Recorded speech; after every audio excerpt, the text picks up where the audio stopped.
Happy रोज रात, very good morning to all of you. आप सबको द मॉर्निंग स्टार में खुशामदीद कहते हैं। और आज सुबह सुबह हमारे साथ है आप सबकी फेवरेट रानी आपा, उनसा शाह, शेफ नौरीन, और मुझे एक लफ्ज भी नहीं बोलने दिया इन तीनों औरतों ने। सलामुकुम, कैसे आप सब खैरियत से? और आज बिल्कुल ठीक। और आज हम कैसा लग रहा है आपको चार खवातीन में बैठ के? चार खवातीन में बैठ के मुझे खवातून लग रहा है। हाँ? तीन लड़कियों में बैठ के कैसा लग रहा है? मुझे बहुत अच्छा लग रहा है। मुझे हमेशा लड़कियों की कंपनी में बैठ के बहुत अच्छा लगता है। लेकिन अभी हम बात कर रहे हैं, आज बिजली के बिल सबके आ गए हैं। जी बिल्कुल। मेरे भी कल घर पे आया। अच्छा। ऐसा लग रहा था जैसे लू का थपेड़ा किसी ने खींच के मारा है। खुशियाँ छीन के ले जाता है। आप यकीन करें, मेरे घर का बिल पिछले महीने थोड़ा सा लिमिट में था। अच्छा। उससे पिछले महीने अनलिमिटेड, और इस बार फिर खून के आंसू रुला गए। सही बताइए रानी आपा, माशाल्लाह आप तो करोड़ों रुपए कमा रही हैं। आमीन सुम्मा आमीन, अल्लाह में आपकी जबान मुबारक करे। वो आपने सुना होगा, हाथी के दांत खाने के और दिखाने के और। कितना मिला है? 70,000 मेरे घर का। Oh my हाँ। God। और उसमें आप बिलीव करें कि हमने अपने घर में इतनी सख्ती कर रखी है कि हम 5 बजे से 11 बजे तक जितना हो सकता है अपना डीप फ्रीज़र, अपना fridge, microwave, washing machine, air conditioner, इस्त्री, कोई ऐसा काम नहीं करते। यानी घर में सब मेरी बहुएं भी बहुत कोऑपरेटिव हैं। और जब से ये मसला हुआ, जाहिर है इंसान अपनी जेब के मुताबिक काम। ये कुछ आपने बात दिल से नहीं कही रानी। इसमें थोड़ा सा कुछ था।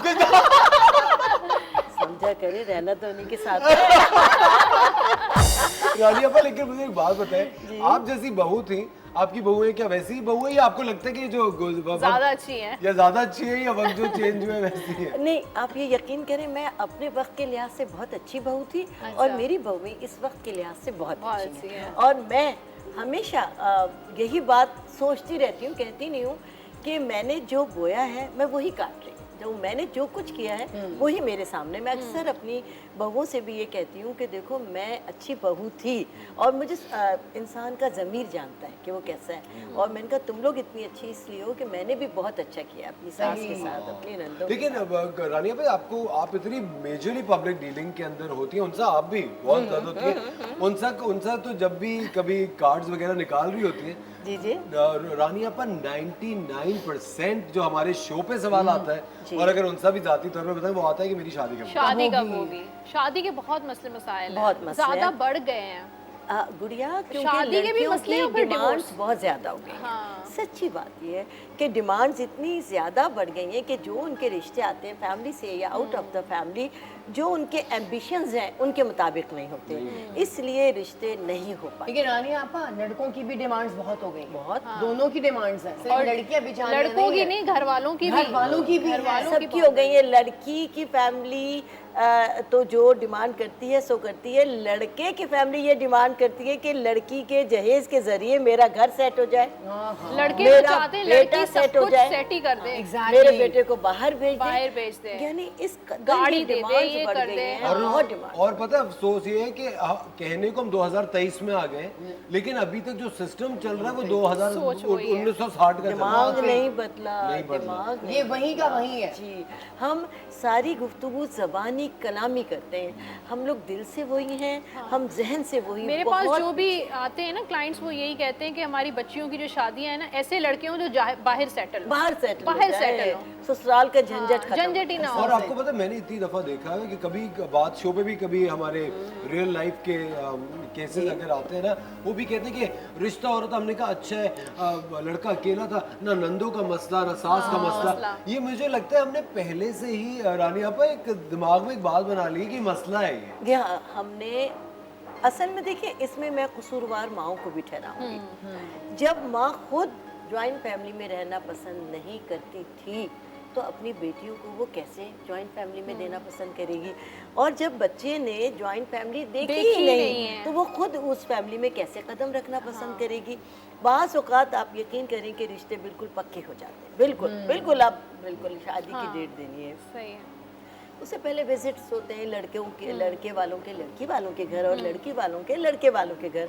आखिर में क्या होता है कि अगर लड़की वाले विजिट करने गए, और बहुत सारी जॉइंट फैमिली ऐसी होती हैं कि चचा ताया वगैरह भी घर उनके बहुत बड़े जॉइंट फैमिली है, चचा अब्बू भी साथ रहते हैं, ताया अब्बू भी साथ रहते हैं, ये वो, हे अल्लाह हम उस जंजाल में कैसे दे दें अपनी बेटी को, और वो लोग उसी दिन आके फैसला कर लेते हैं कि हम नहीं करेंगे। और पता है बेटी के दिमाग में आपने एक ये मैप बना दिया कि वो एक जंजाल है, जंजाल है, और लड़का अकेला होगा तो आपकी लाइफ अच्छी और रानी अपा लेकिन बेटियों को भी तो हम ये कहते हैं कि बेटा अब देखो तुम्हें कॉम्प्रोमाइज करना है, हम ये इतना कॉम्प्रोमाइज सैक्रिफाइस, हम ये क्यों नहीं कहते कि तुम्हें जिंदगी जीनी है और तुम्हें खुश रहना है, और बेटा उस घर का माहौल बहुत अच्छा सब्ज़ो शादाब कर दो।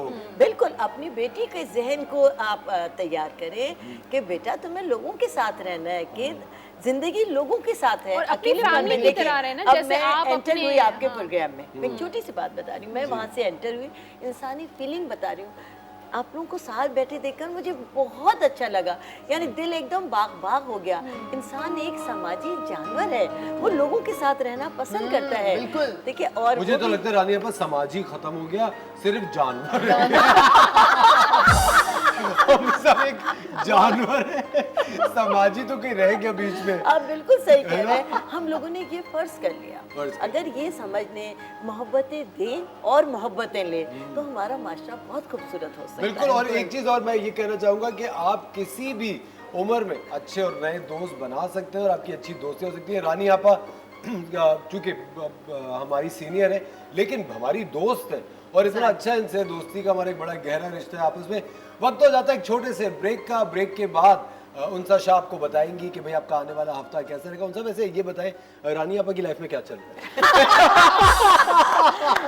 Good question. उनको देखकर, उनकी पर्सनालिटी देखकर तो लगता है कि वो खुश हैं अपनी जिंदगी में। अच्छा, इनके हुस्न का राज बताइए मुझे, अब तक इतनी माशाल्लाह रानी आपा ये सब कहते हैं कि जो आप अपनी ब्यूटी के लिए करती है वो राज आप नहीं बताते किसी को। मेरे शहजादे, आपने सुना होगा, बहुत पुरानी मिसाल है, आपका जो दिल है वो आपके चेहरे पर आता है। बिल्कुल। जैसे आप अंदर से है ना, जो आपका बातिन है वो आपका जाहिर है। आप देखिए, हम क्रिमिनल लोग को कैसे पहचानते हैं? उनके चेहरों से पहचानते हैं कि उनके दिल की जो कैफियत लेकिन मैंने आज तक इनको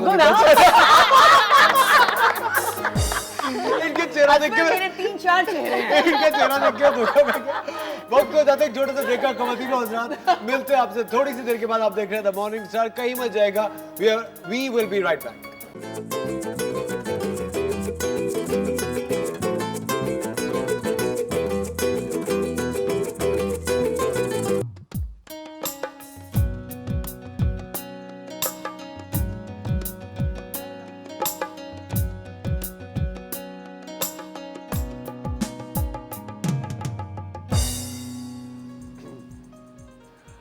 वेलकम बैक क़वातीन व हज़रात, आप देख रहे हैं द मॉर्निंग स्टार। एक बार फिर आपको शो में वेलकम कहते हैं और हमें ज्वाइन किया है सुबह से दोबारा अब इस सेगमेंट में शेफ नौरीन ने। मैं आपको शेफ नौरीन नजर आ रही हूँ और ये किचन सेगमेंट नजर आ रहा है। हमारे साथ है उनसा शाह। उनसा मुझे एक बात बताए, कभी कभी ऐसा होता है, मेरे साथ तो ऐसा इतनी दफा हुआ है, अगर कभी कोई फैन वगैरह मिलते हैं ना तो वो मिलते हैं, वो पहचान भी जाते हैं लेकिन नाम गलत ले लेते हैं। अरे आप वो है ना, आप ये है। अब मैं तो हाँ कहता, मैं कहता जी जी हाँ मैं वही हूँ। अब मैं आगे से क्या कहूँ? आपको गुस्सा नहीं आता? आप नहीं कहते कि भाई क्या? मुझे खुशी होती है कि जिनका नाम ले रहे वो उनको भी नहीं जानते ना, ना उन्हें जानते ना वो मुझे जानते।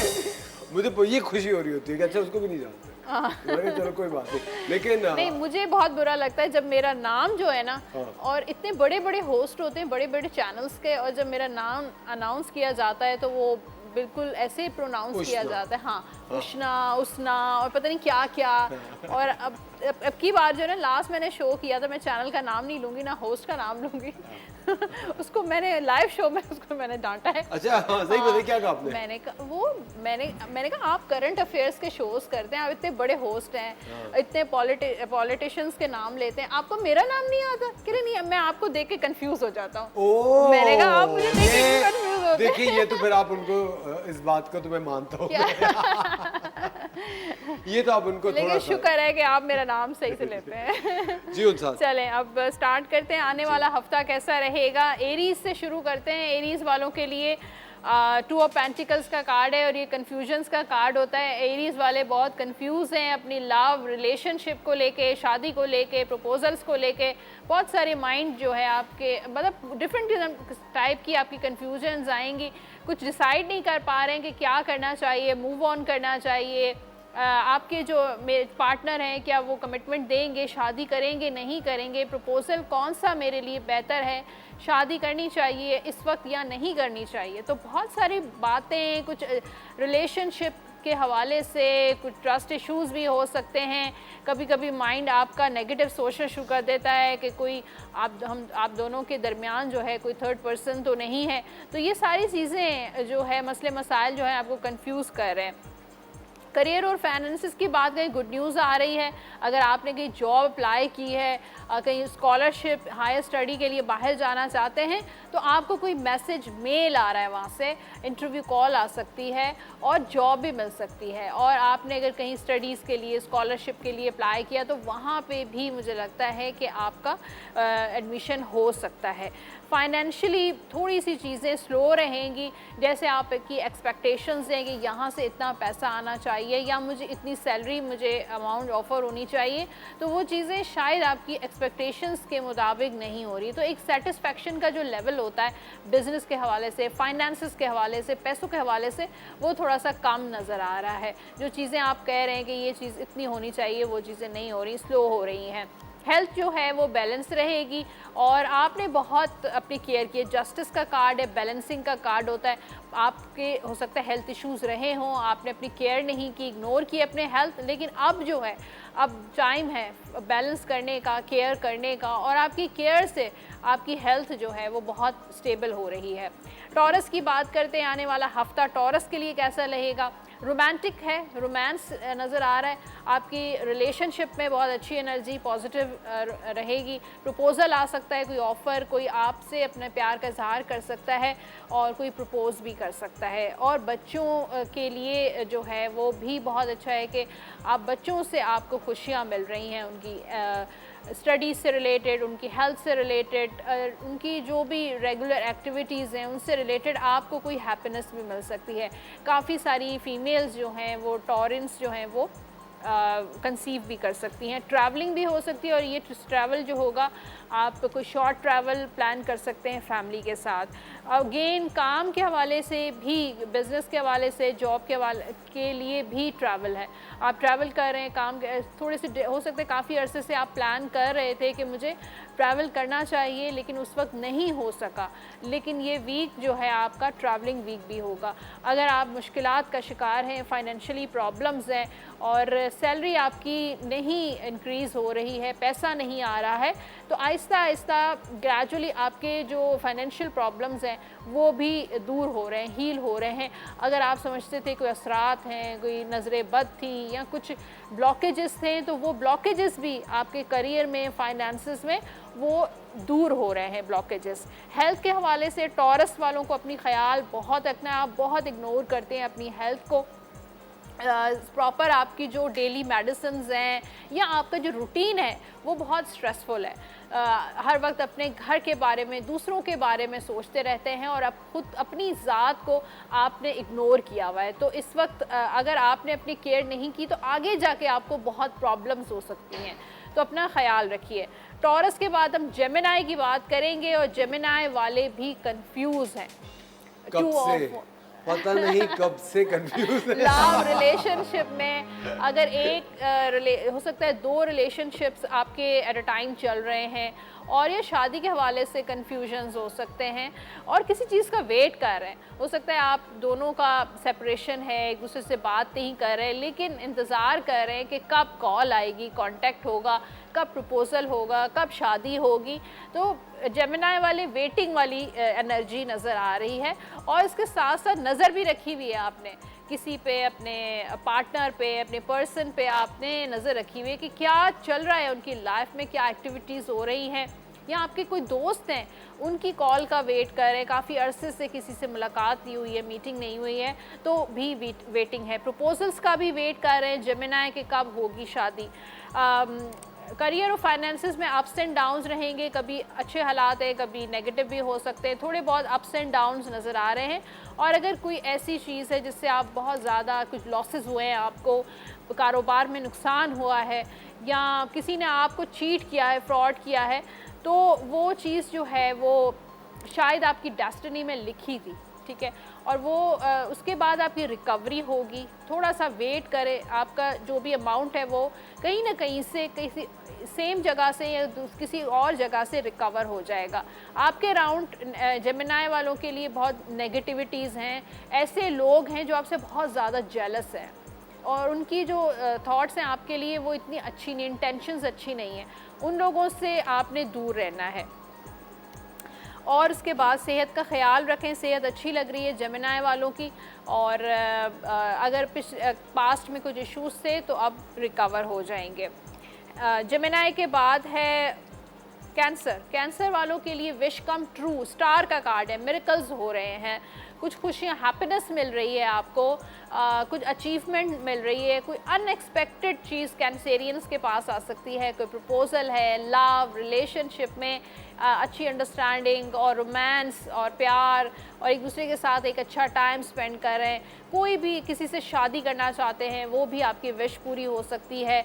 तो बहुत सारी चीज़ें अच्छी है, मैरिड हैं ऑलरेडी, इन लॉज के मसले हैं या शादी से रिलेटेड कुछ इश्यूज़ हैं तो वो भी आपके इंशाल्लाह ठीक हो जाएंगे। लेकिन आपको ज़्यादा से ज़्यादा दुआ करनी है, दुआ जो है उसमें बहुत ताकत होती है और वो कहते हैं कि दुआ जो है वो आपकी किस्मत भी बदल देती है। तो दुआएं आपने करनी है, अगर आपकी मुश्किलात हैं तो ज़्यादा से ज़्यादा दुआ करें। और उसके अलावा जो है कैंसेरियंस का काम में थोड़ी रुकावट, स्लो चीज़ें चलेंगी, जैसे पेमेंट्स थोड़ी डिले हो सकती हैं या आप बहुत ज़्यादा काम करते हैं उतना आपको मिलता नहीं है, उसका जो उस हिसाब से वो चीज़ आपको नहीं मिल रही है। हाँ, तो कोई बात नहीं, चीज़ें स्लो चल रही हैं लेकिन क्या कहते हैं उसके बाद चीज़ें बेहतर हो जाएंगी। थोड़ा ये वक्त आपका मुश्किल हो सकता है, पैसा आपका कहीं फंस गया है, आपकी सैलरी आपको टाइम पे नहीं मिल रही है, तो इस तरह के इश्यूज़ कैंसेरियंस वालों को फेस कर सकते हैं। हेल्थ बहुत अच्छी लग रही है, रिकवरी है, हीलिंग नज़र आ रही है, कोई भी आपका इशू था हेल्थ के हवाले से इंशाल्लाह कैंसेरियंस का वो दूर हो रहा है। कैंसर के बाद लियो है, लियो से पहले सॉरी हम लेंगे एक छोटा सा ब्रेक और मिलेंगे आपसे एक छोटे से ब्रेक के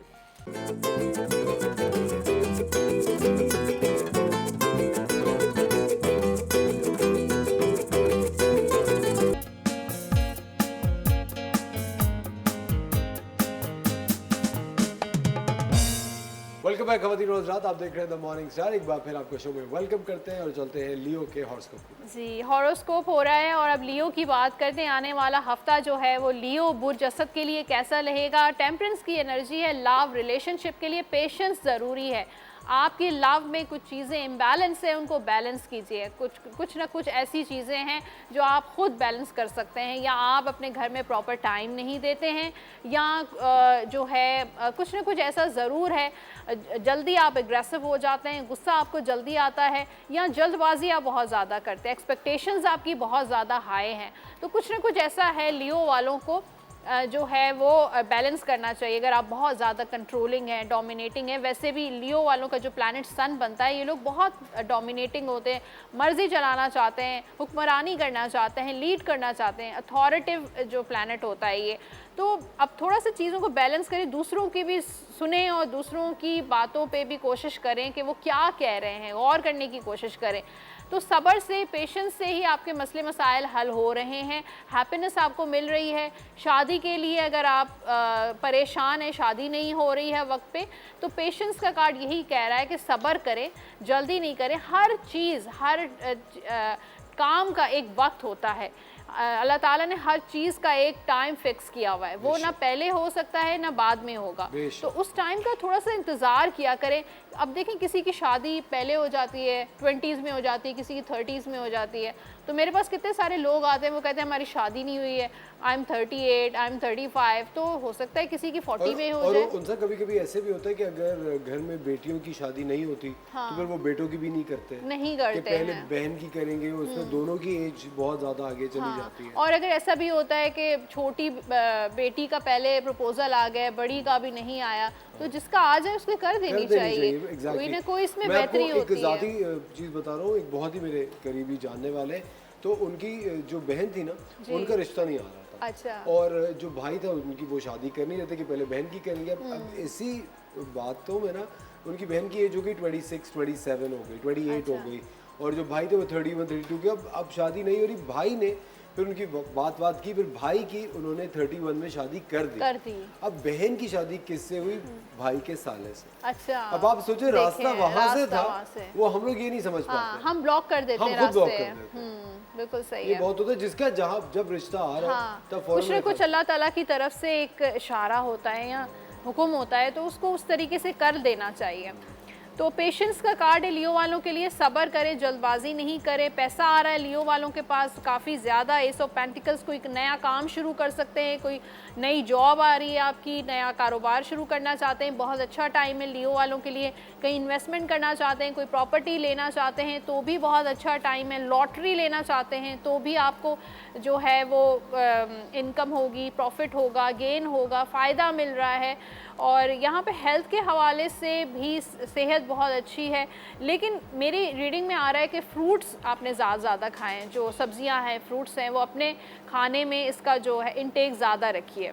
लियो के बाद वर्गो की बात करेंगे। आने वाला हफ्ता वर्गो वालों के लिए किंग ऑफ सोर्ट्स का कार्ड है। प्रैक्टिकल होकर चलें, बहुत ज़्यादा इमोशनल होने की ज़रूरत नहीं है वर्गो वालों को। ये आने वाला हफ्ता कोई फ़ैसला ले रहे हैं शादी से रिलेटेड, लव से रिलेटेड, या मूव ऑन करना चाह रहे हैं, या प्रपोज़ल आया हुआ है और उस पर बहुत ज़्यादा सोच रहे हैं, सोच विचार कर रहे हैं कि क्या करना चाहिए आगे और किस तरीके से अपनी लाइफ को लेके चलना है। तो थोड़ा समझदारी जो है वो होनी चाहिए, अकल। हर चीज़ अगर इमोशनली आप करेंगे तो शायद वो चीज़ आपके फेवर में ना जाए। तो कोशिश करें थोड़ा सा प्रैक्टिकल होकर चलें। एस ऑफ वॉन्ड्स का कार्ड है। यहाँ पर भी वर्गो वालों की कोई न्यू बिगिनिंग है। आप बहुत एक्साइटेड हैं किसी चीज़ को लेके, पैशन है, एनर्जी है, बहुत चीज़ें चाह रहे हैं कि ये भी कर लूँ, वो कर लूँ। तो बहुत टाइम से प्लान कर रहे थे कि ये करना चाहिए, तो अब ये जो प्लान है उस पर एक्शन लीजिए और अपने काम की स्टार्ट ले लीजिए, बिगनिंग कीजिए। तो बहुत अच्छा टाइम आने नज़र आ रहा है वर्गो वालों के लिए। सेहत के हवाले से थोड़ा सा स्टमक से रिलेटेड इश्यूज हो सकते हैं, वैसे तो स्टेबल है, और लेकिन स्टमक से रिलेटेड कुछ इशू हो सकता है। डायरिया हो गया, कोई पेट की तकलीफ़ हो गई, तो अपने खाने को जो है वो हाइजेनिक खाना खाइए। पानी ज़्यादा आपने इस्तेमाल करना है, कम खाइए। हाँ, कम खाइए और पानी ज़्यादा पीना है आपने, ठीक है। वर्गों के बाद हम लिब्रा की बात करते हैं। तो लिब्रा वालों का दिल टूट रहा है, किसी चीज़ से हर्ट हो रहे हैं।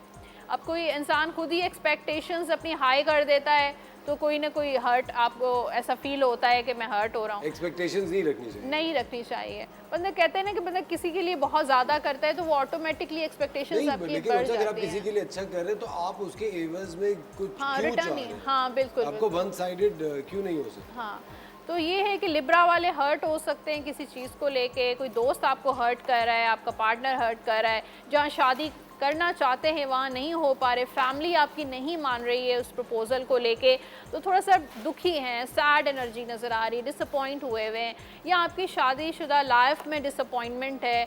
जैसे चाह रहे हैं कि ऐसा होना चाहिए, आपका लाइफ पार्टनर, ऐसी लाइफ आपकी होनी चाहिए, लेकिन वैसी नहीं गुजर रही है, तो थोड़ा सा दुख नज़र आ रहा है, सैडनेस है, डिसअपॉइंटमेंट है। छोटी छोटी चीज़ों को बहुत ज़्यादा फील कर रहे हैं, सेंसिटिव बहुत ज़्यादा हो रहे हैं। करियर के हवाले से थोड़ी मुश्किलात हैं, लेकिन ट्रैवल भी है, शॉर्ट ट्रैवल कोई ट्रिप होगा काम के लिए, बिज़नेस ट्रिप भी आपका हो सकता है, या अगर आप स्टडीज़ के लिए जाएं तो भी आपके लिए बहुत अच्छा रहेगा। मुश्किलात आएंगी, रुकावटें आएंगी, लेकिन आप उस रुकावटों की वजह से आपने परेशान नहीं होना है। अच्छा, ऐसे लोग भी इस वीक में आपसे दोस्ती करना चाहेंगे, आपके बिज़नेस में इन्वॉल्व होना चाहेंगे, जो आपसे झूठ बोलेंगे, आपसे चीट करेंगे, आपसे फ्रॉड करेंगे, तो उनसे आपने बच के रहना है। हेल्थ वाइज लिब्रा वालों की हेल्थ बहुत अच्छी लग रही है। 9 ऑफ पेंटिकल्स का कार्ड है, तो कोई भी इशू मुझे हेल्थ वाइज नज़र नहीं आ रहा है। हेल्दी वीक होगा लिब्रा का। स्कॉर्पियो की बात करते हैं। स्कॉर्पियो वाले भी सैड लग रहे हैं, या आपकी पार्टनर के साथ कोई लड़ाई झगड़ा हुआ है, सेपरेटेड है, या कोई ऐसा लग रहा है कि लॉन्ग डिस्टेंस रिलेशनशिप है, कम्युनिकेशन नहीं हो रही है, बात नहीं हो रही है, नो कांटेक्ट, ब्लॉक में है, या किसी दोस्त को मिस कर रहे हैं आप, अपना कोई एक्स है उसको बहुत ज़्यादा मिस कर रहे हैं, या कहीं पर शादी करना चाहते थे वहाँ पर नहीं हो पा रही है, तो डिसअपॉइंटमेंट थोड़ी है, सैड एनर्जी है, और चाह रहे हैं कि आपकी मर्ज़ी के मुताबिक चीज़ें हों, तो थोड़ी सैड एनर्जी नज़र आ रही है, किसी को मिसिंग वाला एक है। और काम को लेके भी थोड़ा स्ट्रेस ज़्यादा हो सकता है, बिज़ी है ये हफ़्ता। स्कॉर्पियंस के लिए बहुत सारी चीज़ें आप एट अ टाइम कर रहे हैं और इससे थकावट हो सकती है, स्ट्रेस थोड़ा फील हो सकता है, तो अपना थोड़ा टाइम ऐसा दें कि अपने आप को मेडिटेशन करें, कोई एक्सरसाइज, योगा कर सकते हैं, अपने आप को रिलैक्स करने की कोशिश करें। मेंटली बंदा अगर रिलैक्स होता है तो हर चीज़ जो है बंदा कर सकता है। हेल्थ के हवाले से स्कॉर्पियंस की हेल्थ ज़बरदस्त लग रही है, मैजिशियन का कार्ड है और हेल्थ वाइज कोई इशू नहीं है। स्कॉर्पियो के बाद है सेजिटेरियस, और सेजिटेरियस से पहले है एक छोटा सा ब्रेक और मिलेंगे आपसे ब्रेक के बाद।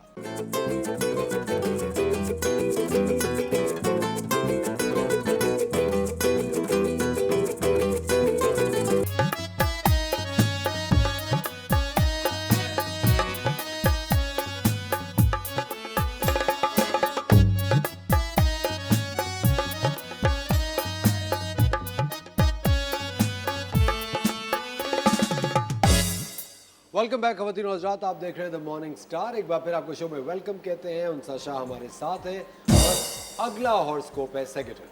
सेजिटेरियस 6 ऑफ पेंटिकल्स का कार्ड है, तो लव रिलेशनशिप में बहुत अच्छी एनर्जी है, रोमांटिक भी एनर्जी है, उसके साथ जो है कम्युनिकेशन है, बातचीत कर रहे हैं आप, अंडरस्टैंडिंग नज़र आ रही, कंपैटिबिलिटी, प्रपोजल्स आ रहे हैं, शादी की सिचुएशन, घर में शादी की कोई इवेंट हो सकता है, शादी किसी दोस्त की शादी में जा रहे हैं, या आपकी फैमिली में शादी है, या आपकी शादी के भी सिलसिले बन रहे हैं, प्रपोजल्स आ रहे हैं। मुझे हैप्पीनेस बहुत नज़र आ रही है इनकी लाइफ में, सेजिटेरियस की लाइफ में, दोस्तों के साथ मुलाकात, अच्छा टाइम स्पेंड कर रहे हैं, फैमिली के साथ एक अच्छा टाइम, बच्चों के साथ बहुत अच्छा टाइम स्पेंड कर रहे हैं, तो जो आप चाह रहे हैं वो चीज़ आपको मिल रही है।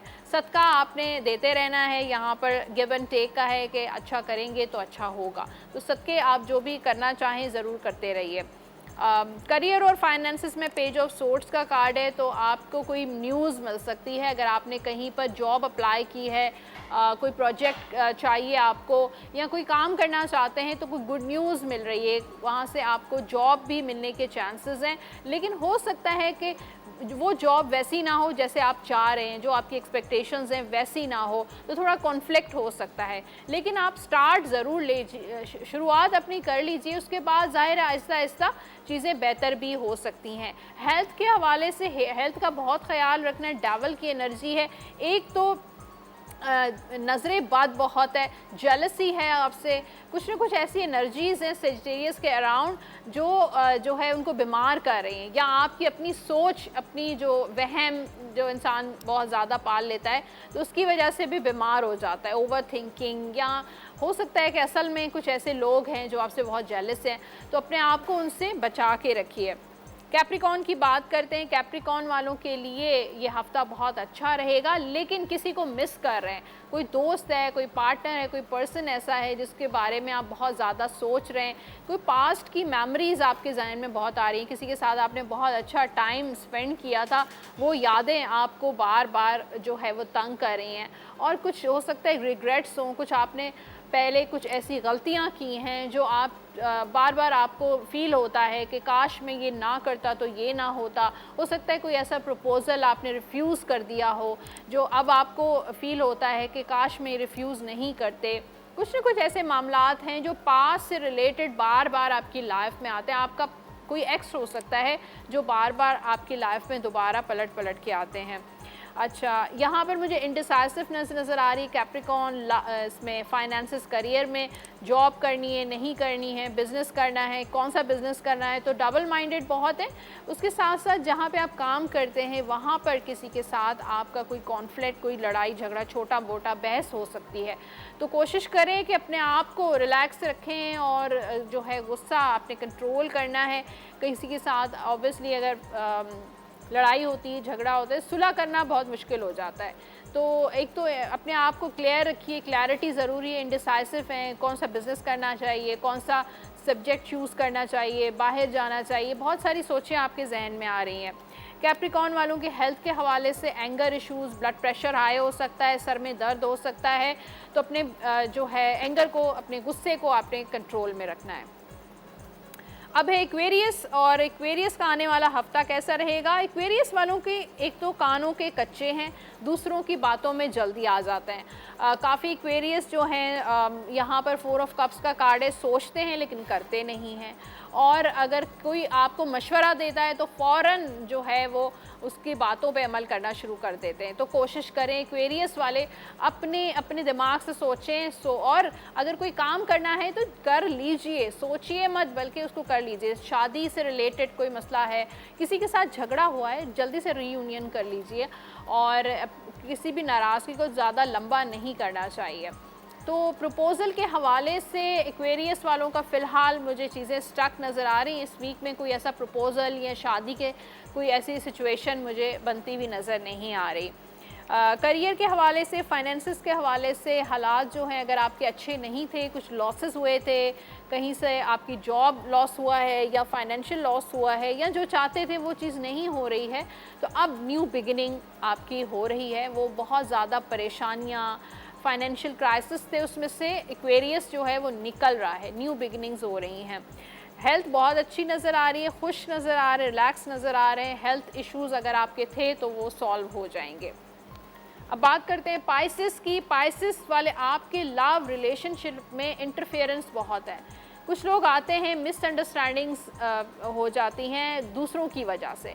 आपका रिलेशनशिप्स आप दोनों की वजह से ख़राब नहीं हो रहा, बल्कि कुछ ऐसे लोग हैं, आपके इन-लॉज़ हैं या आपके दोस्त हैं, जिनसे आप एक एक बात शेयर करते हैं और वो आपको अजीब अजीब मशवरे देते हैं, जिसकी वजह से आपका रिलेशनशिप बहुत इफ़ेक्ट हो रहा है। तो कोशिश करें अपने एक दूसरे से बात करें, अगर कुछ प्रॉब्लम होती है तो एक दूसरे से डायरेक्ट बात कीजिए, दूसरों को इन्वॉल्व मत कीजिए अपने रिलेशनशिप में। यहाँ पे थोड़ी स्ट्रगल वगैरह भी है, अगर प्रपोज़ल के हवाले से चीज़ें जो है वो इम्बैलेंस नज़र आ रही हैं पाइसिस की। ट्रैवलिंग है, काम के लिए आप सफ़र कर सकते हैं, बिज़नेस के लिए अगर बाहर कहीं जाना चाहते हैं, कोई वीज़ा इमिग्रेशन अप्लाई किया है पाइसिस वालों ने, ये बहुत अच्छा टाइम है। लेकिन जो लोग सोच रहे हैं, प्लान कर रहे हैं कि ये करना चाहिए, वो करना चाहिए, अभी तक सोच रहे हैं तो वो अब कर ही लें, सिर्फ प्लान मत करें, एक्शन ज़रूर लेना है। बिज़नेस के बाद जॉब बहुत अच्छा नज़र आया, सेटिस्फेक्शन है, जॉब में खुशी, हैप्पीनेस नज़र आ रही है। पाइसिस वालों की हेल्थ भी सही है, ठीक है, रिकवरी है, हीलिंग है। थोड़ा बहुत इश्यूज़ हो सकते हैं, जैसे वायरल कोई फ्लू हो गया, नज़ला ज़ुकाम हो गया, उसके अलावा सेहत आपकी ज़बरदस्त रहेगी। तो ये था पाइसिस और ये था आपका आने वाला हफ्ता। आपने बताया नहीं इस दफा लकी कलर किन किन का हो, क्या क्या होना चाहिए? कौन से स्टार का कौन सा कलर होना चाहिए? उनको कौन से कलर्स पहनने चाहिए? लिब्रा जो है इनका प्लैनेट बनता है वीनस प्लैनेट, और वीनस प्लैनेट के लिए लाइट कलर्स अच्छे लगते हैं। पेस्टल हाँ, पेस्टल। अब वीनस और लिब्रा और टॉरस, इन दोनों का एक ही प्लैनेट बनता है। कलर्स जो होते हैं ना वो प्लैनेट से रिलेट करते हैं। तो वाइट कलर हो गया, light green, pink colour, peach colour, lemon colour, ये कलर, हाँ, इस तरह के कलर्स जो हैं वो लिब्रा और टॉरस के लिए बहुत अच्छे रहेंगे। अच्छा, उनसे जिस तरह लोग ये कहते हैं कि जो हॉरोस्कोप्स हैं वो 3-3 सेक्शंस में डिवाइडेड हैं, जिस तरह Aquarius, Gemini, Libra air science हैं, फिर इसी तरह फायर एलिमेंट्स है ना, 4 एलिमेंट्स है हमारे, फायर, वाटर, एयर और हाँ। तो ये तो अगर एयर का कोई एक जिस तरह अभी आप बताई थी कि जेमिनी, एक्वेरियस और लिब्रा के ऑलमोस्ट, मैं ये सुन रहा था, ऑलमोस्ट सेम ही आपने चीज़ें बताई है तीनों एयर एलिमेंट्स की। सही। क्या ऐसा होता है? नहीं, पर्सनालिटी में इसका इफेक्ट होता है, इसमें हॉरोस्कोप में नहीं इसका इफेक्ट होता कि उनकी लाइफ में ऐसी एक ही जैसी चीज़ें चल रही हैं। अच्छा, आपस में कोरिलेट नहीं, बस पर्सनालिटी में होता है। एयर एनर्जी जो होते हैं वो बड़े एनालिटिक होते हैं, दिमाग से सोचते हैं, दिमाग से फैसला करते हैं, इतने इमोशनल नहीं होते हैं। तो ये होता है। अगर कभी उनसे, जैसे एक छोटी सी बात है, अगर कभी एयर साइंस, फायर, इनमें अगर कॉम्बिनेशंस बनाने हैं, कंपैटिबिलिटी के सबसे ज़्यादा किन का है द मोस्ट कंपैटिबल? वाटर का अर्थ के साथ कंपैटिबल है, फायर का एयर के साथ कंपैटिबल है जी। और एयर का एयर के साथ, एयर का एयर के साथ भी हो सकता है, फायर का फायर के साथ है, हाँ सेम एलिमेंट भी हो जाएगा, और एयर का फायर के साथ होगा। वाटर और फायर का मुश्किल है हाँ। उनसा थैंक यू वेरी मच, बहुत बहुत शुक्रिया। ख़वातीन और हज़रात, वक्त हो जाता है एक छोटे से ब्रेक का, मिलते हैं आपसे ब्रेक के बाद।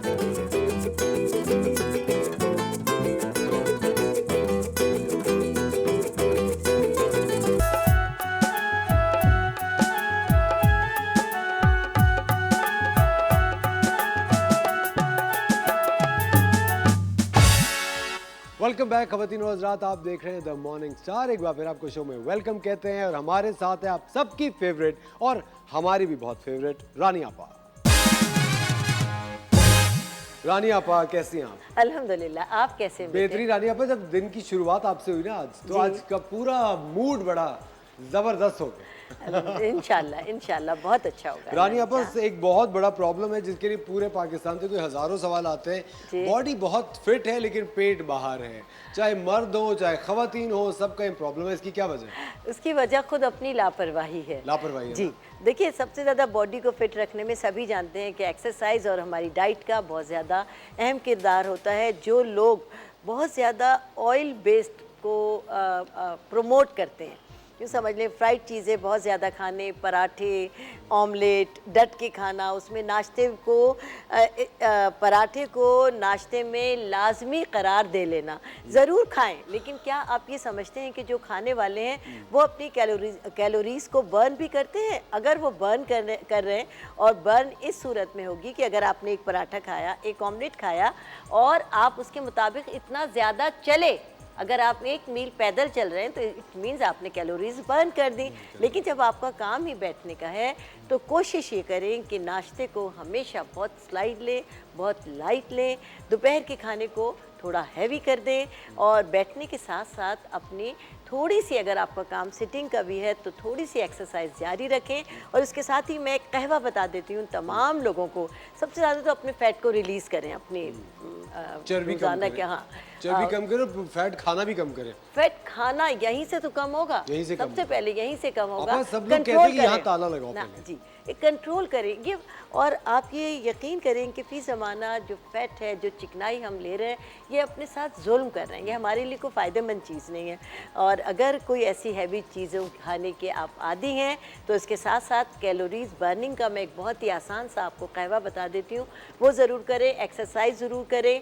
और अपनी ये जो लोअर टमी है, इसके लिए आपके पास तो बहुत सारी एक्सरसाइजर आती हैं, लेकिन आप मैं इस वक्त बता नहीं सकती, लेकिन बहुत ही आसान सी जो है, ये इस वाले को ये उठा के जो करना होता है ना, ये इससे ये आपकी लोअर टमी को सही करती है, इतना तेजी के साथ आपका फैट कम करती है, लोअर टमी का। और यही हमारे यहाँ का मसला है। और इसके साथ ही एक अदरक का आप कहवा पीना शुरू कर दीजिए। वो तमाम लोग जो अपने फैट से परेशान हैं अपनी सिटिंग वर्क की वजह से, तो 1 कप पानी के अंदर 1 इंच का अदरक का टुकड़ा लें, उसे कश कर लें और उस पानी के अंदर उसको उबाल दे लें। पकाना नहीं कि पक पक के वो पागल हो जाए, बस 1-2 उसमें उबाल आए, उसको छान लीजिए। अगर आप बगैर मीठे के पीना चाहें तो वेल एंड गुड है, लेकिन अगर कुछ मीठा ऐड करना चाहें, लींबू डाल सकते हैं, लींबू भी डाल सकते हैं। वो बजाते खुद लींबू का चूँकि सिट्रिक होता है, उसका सिट्रिक एसिड बाज़ लोगों को बहुत नुकसान देता है, एसिडिटी हो सकती है। जी, तो बाज़ लोगों को ज़रा प्रॉब्लम करता है कि ये कहवा ये एक मुकम्मल कहवा है, ना सिर्फ ये कि आपके ये फैट को रिलीज़ करेगा, आपको दिन भर के लिए बहुत ज़्यादा एक्टिव कर देगा। आपको कब पीना चाहिए? सुबह आपने नाश्ता किया एज यूजुअल 11 बजे का जो हम हल्का सा स्नैक लेते हैं उस वक्त, बस इसका मतलब अभी पी लें थोड़ी देर में। हाँ बिल्कुल, आप पी लें हर स्नैकिंग के वक्त। अगर आप रोज़ाना अपना मामूल बना लें या रात को सोते वक्त, आप यकीन करें अपने आप को भी बहुत फिट महसूस करेंगे। अच्छा आपा, एक और चीज़ है कि जिस तरह बहुत सारे लोगों को ना जिस तरह एक साइकोलॉजिकल मसाइल होते हैं, उस तरह कुछ लोगों को होता है कि हर खाने के साथ कोई ठंडी ड्रिंक पीनी है। अब वो बहुत सारे लोग हैं जो कि शरबत बना लेते हैं, कभी वो वाले लोग हैं जो कि कैन खोल लेते हैं। अब आप बताइए कि अगर घर में आप हैं तो कौन सी ठंडी ड्रिंक है जो खुद बनाए, जो नुकसान भी ना दे और उनकी वो क्रेविंग भी पूरी हो जाए? देखिए असफर बेटे, सबको मालूम है कि ठंडी ड्रिंक कोई भी है, इवन ये कि ठंडा प्लेन वाटर है, सादा वाटर है, ये भी आपको नुकसान दे रहा है। हमेशा जो रूम टेम्परेचर वाटर है वो इस्तेमाल करें। और दुबला रहने के लिए अगर अपना मामूल बना लें कि आप नीम गर्म पानी पीना शुरू कर दें, नीम गर्म पानी, तो आप यकीन करेंगे फ़ैट आपका बढ़ेगा नहीं।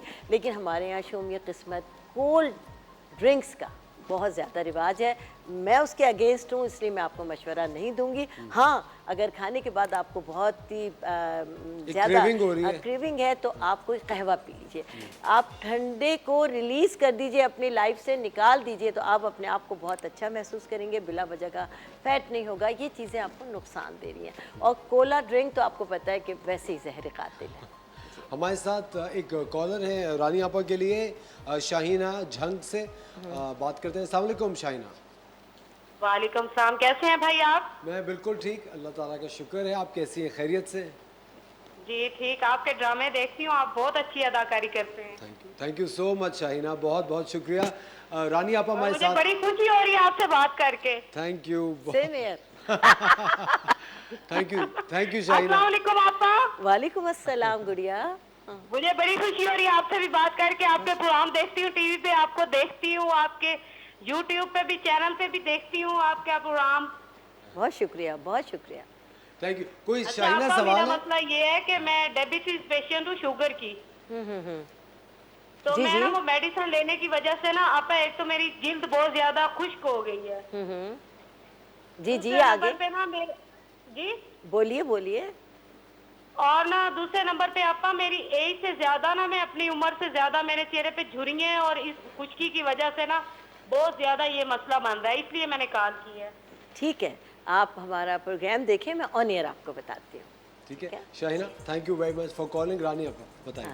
जी जी, सबसे पहले आपने कहा कि देखिए, शुगर एक खामोश कातिल है, बहुत तेज़ी के साथ हमारे पाकिस्तान में फैल रहा है। अब हम हर तीसरा आदमी नहीं बल्कि हर आदमी को कह सकते हैं कि वो शुगर में शामिल है। इसकी जो हैवी मेडिसन है, ये इंसान की सेहत को, उसकी स्किन को तबाह कर देती है।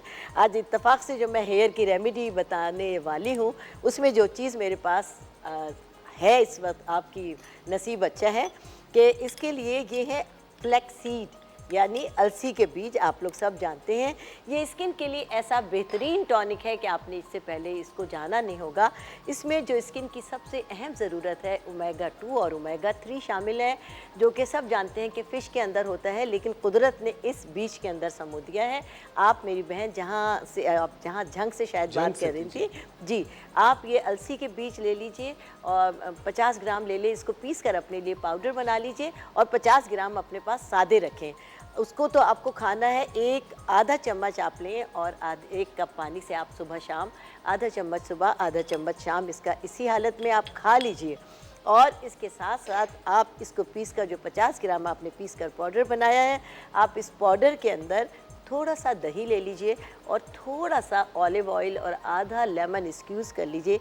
ये पेस्ट बनाकर आप रोज़ाना अपने चेहरे पर लगाएं। तकरीबन 15 दिन आप ऐसा करके देख लीजिए। ना सिर्फ ये कि आपकी स्किन की जो रिंकल्स हैं वो ख़त्म होना शुरू हो जाएंगे, बल्कि आपकी स्किन अपलिफ्ट भी हो जाएगी और चेहरा आपका बहुत बहुत शाइन करने लगेगा।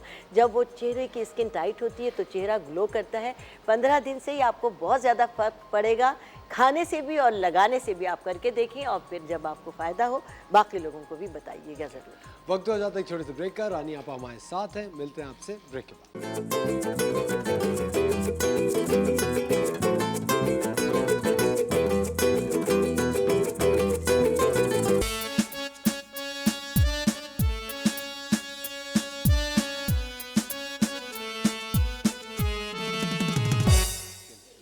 वेलकम बैक खवातीन और हज़रात, आप देख रहे हैं द मॉर्निंग स्टार। हमारे साथ है रानी आपा, जो कि किसी भी तारुफ की मोहताज नहीं है, अल्हम्दुलिल्लाह।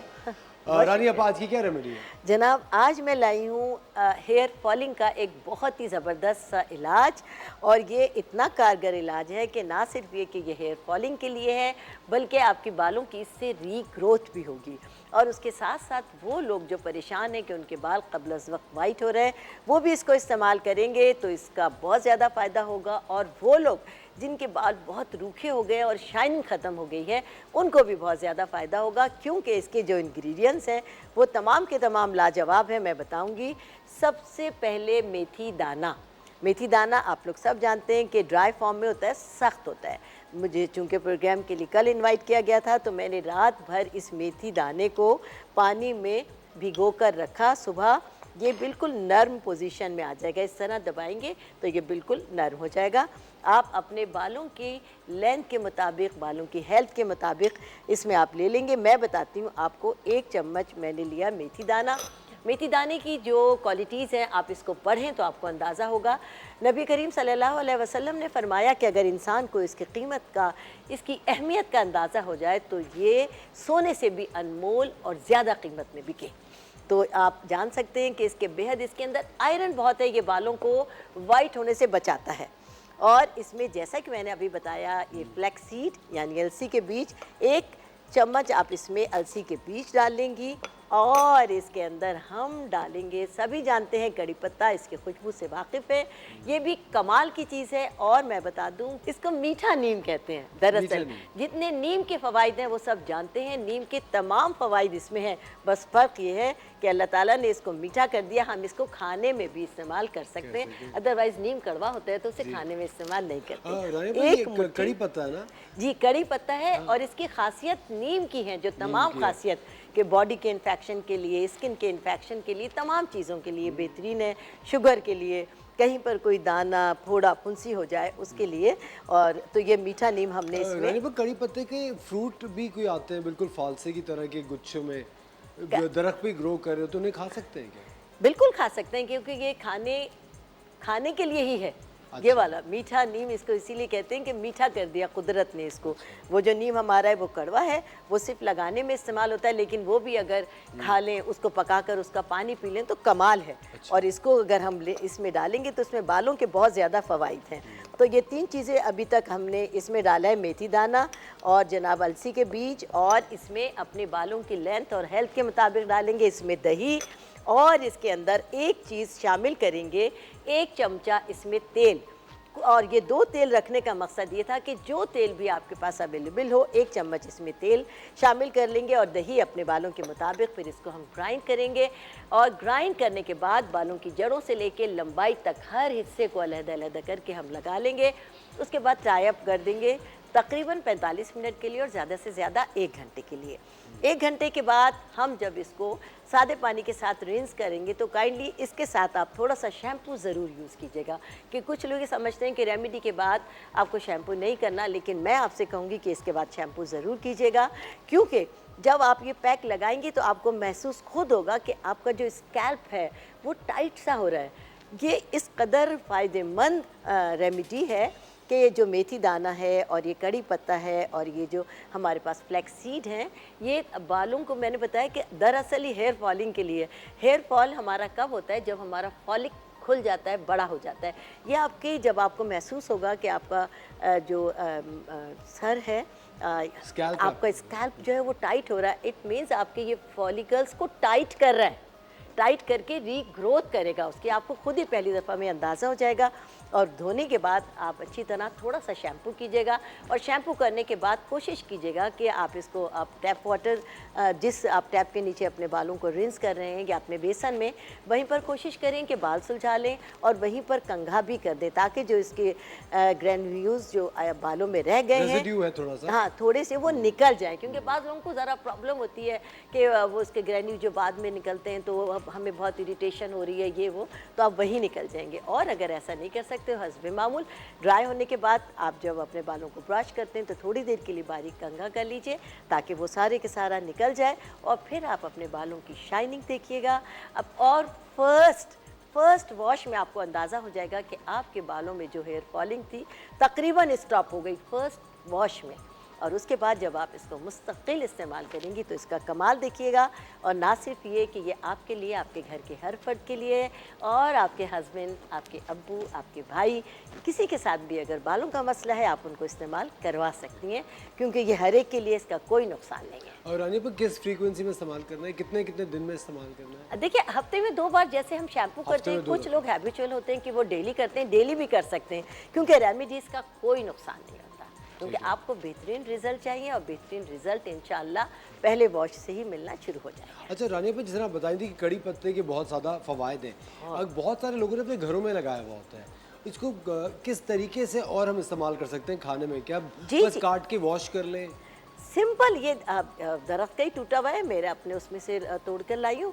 ज़रा सी आप इसकी जड़ को बो दें तो बहुत जल्दी फैल जाता है। देखिए, हम अपने हर खाने को बेहतरीन बनाने के लिए थोड़े से पत्ते लेकर, जैसे दाल है, कड़ी है, वो पत्ते में हम डाल दें। ये बस। तो ऐसी ज़बरदस्त खुशबू आती है नहीं, रानी कि को वैसे भी खा सकते हैं। बिल्कुल खा सकते हैं। अगर शुगर wash के लिए बेहतरीन है कि आप इसको ड्राई करके अपने पास रख लीजिए। अगर ताज़ा है तो 7 पत्तियां हल्के से चबाएं, कड़वा बिल्कुल नहीं होता। ऊपर से पानी पी लें, शुगर कंट्रोल हो जाएगी आपकी।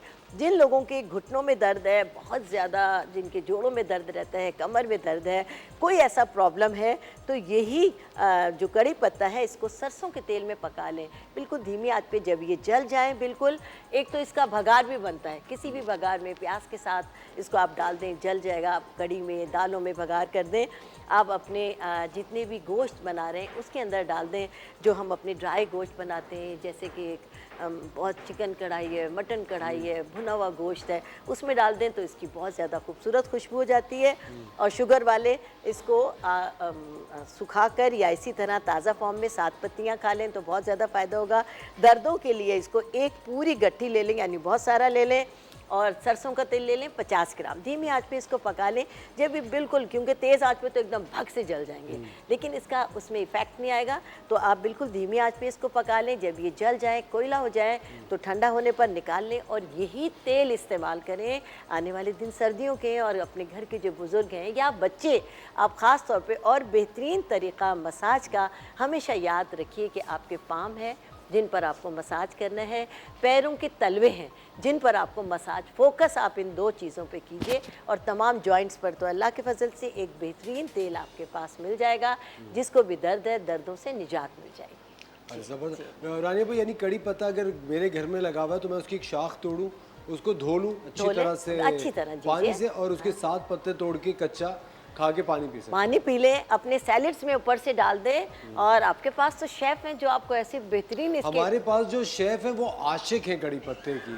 अगर आपको पता है, हमारी जो शेफ है, शेफ नौरीन, अगर वो मीठा भी बना रही होती है ना, खीर है या कस्टर्ड, इनका बस नहीं चलता, उसमें भी कड़ी पत्ता डाल दें। और मैं भी ये कहूँगा कि अगर आप लोग अपने घरों के अंदर, चूँकि हम लोग अपने हर शो में रानी आपा कहते हैं कि अपने घरों में आपको हर सूरत प्लांट्स लगाने चाहिए, और बेहतर है कि आप कड़ी पत्ता जैसा एक बेहतरीन पौधा अपने घर में लगाइए, ताकि आप पूरा घर उससे। देखिए, कड़ी पत्ता बहुत इजीली लग जाता है, हर एक को लगाना चाहिए। गमले में एलोवेरा, बिल्कुल गमले में एलोवेरा आप लोग ज़रूर लगाएं। आप यकीन करें, पानी नहीं भी देते वो चलता रहता है। धनिया है, पुदीना है, बिल्कुल। अब मैंने तो अपने घर में मिर्ची भी बोली, पता नहीं कैसे निकल आई।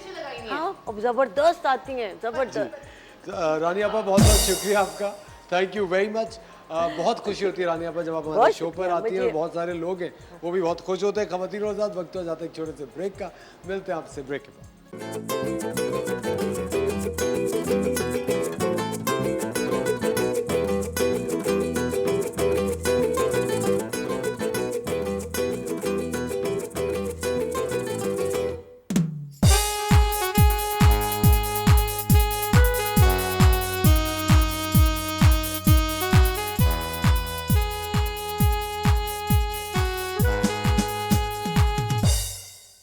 वेलकम बैक ख़वातीन और हज़रात, आप देख रहे हैं द मॉर्निंग स्टार। एक बार फिर आपको शो में वेलकम कहते हैं, और वक्त हुआ जाता है किचन क्वीन का।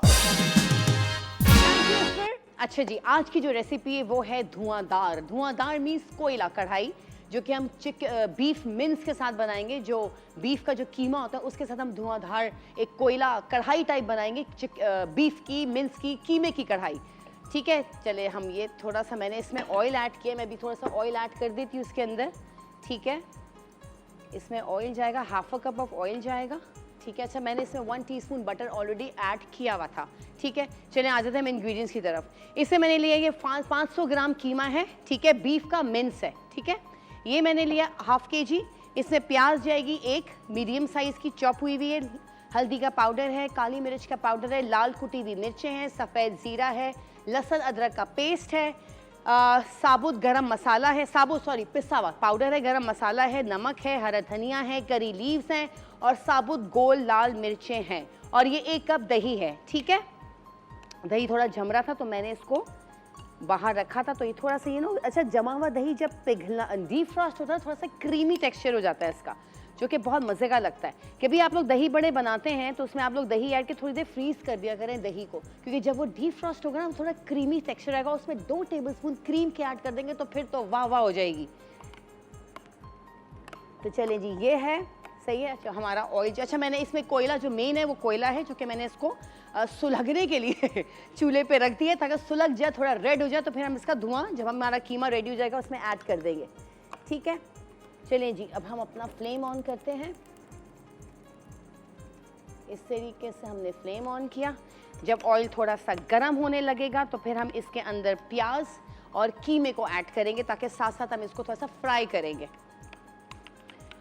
और ये तो सबसे बेस्ट लगता है पराठे के साथ, या तो पठान का पराठा हो या घर का पराठा हो, या वो जो क्या कहते हैं वो जो लेयर्स वाला पराठा होता है, लेयर्स वाला उसको कुछ बोलते हैं, मुझे वो नाम अभी याद नहीं आ रहा।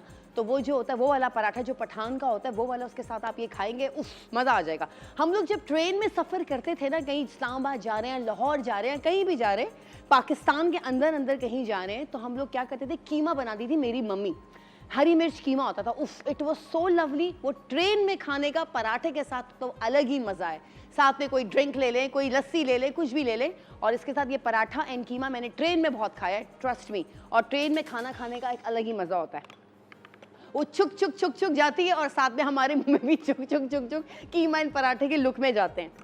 वो टाइम बड़ा मज़ेदार होता है, पास जो होता है बचपना और लाइक कॉलेज यूनिवर्सिटी के जो टाइम्स होते हैं, उफ जिसे कहते हैं ना भूलने वाले नहीं होते, मेमोरेबल होते हैं, अनफॉरगेटेबल होते हैं। चलिए जी, हमारा ऑयल रेडी हुआ, गरम हुआ। अब हम इसमें ऐड करेंगे ये अनियन। ठीक है, ये हमने हाफ इसमें अनियन ऐड कर दिया, इसको हम फ्राई करेंगे।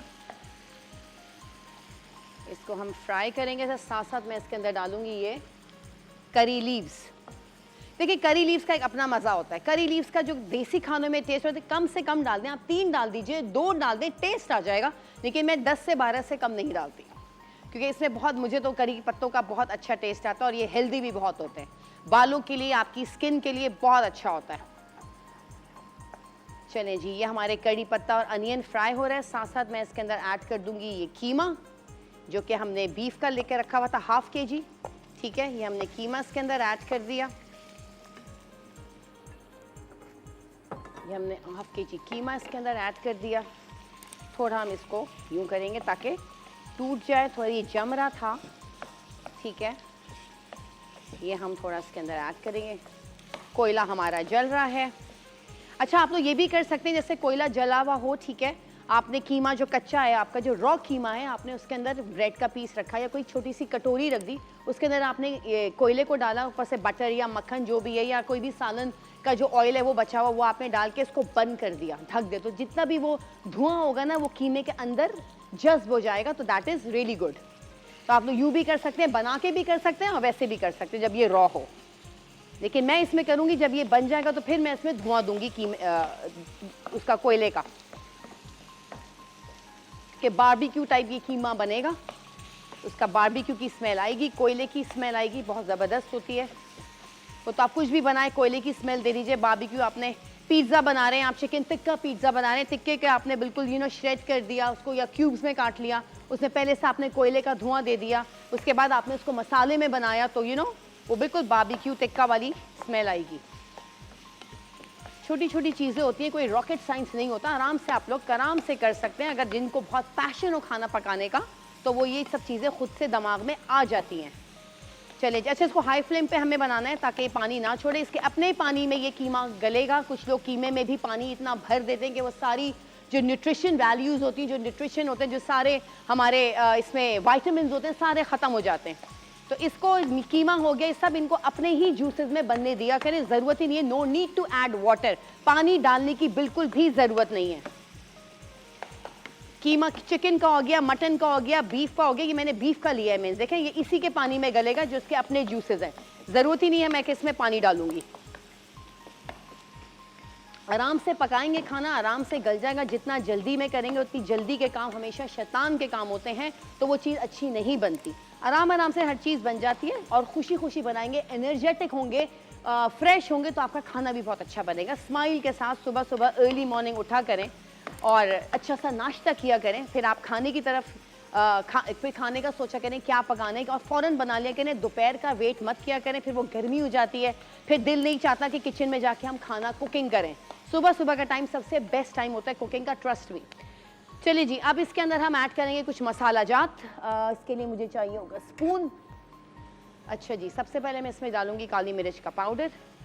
ठीक है, काली मिर्च का पाउडर गया, थोड़ी सी कुटी हुई लाल मिर्चें इसके अंदर हम ऐड करेंगे। ठीक है, ये ज़ीरा है, ये इसके अंदर जाएगा। ये लहसुन अदरक का पेस्ट है, ये इसके अंदर जाएगा। ठीक है, थोड़ा सा हम हरा धनिया भी ऐड कर देंगे इसके अंदर, और ये नमक इसके अंदर हम ऐड करेंगे। ठीक है, नमक हमेशा मैं पहले कम डालती हूँ क्योंकि कम नमक को निकालना बहुत मसला हो जाता है इन भुने हुए खानों के लिए। तो पहले कम डाल दें, बाद में चख लें, फिर आप उसमें ऐड कर दें, कोई वो प्रॉब्लम नहीं होगा। फ़ायदा ही है इससे। ज़्यादा नमक हो जाए इन खानों में तो बड़ा प्रॉब्लम होता है और निकालना, लेकिन कम नमक में आप लोग दोबारा ऐड कर सकते हैं।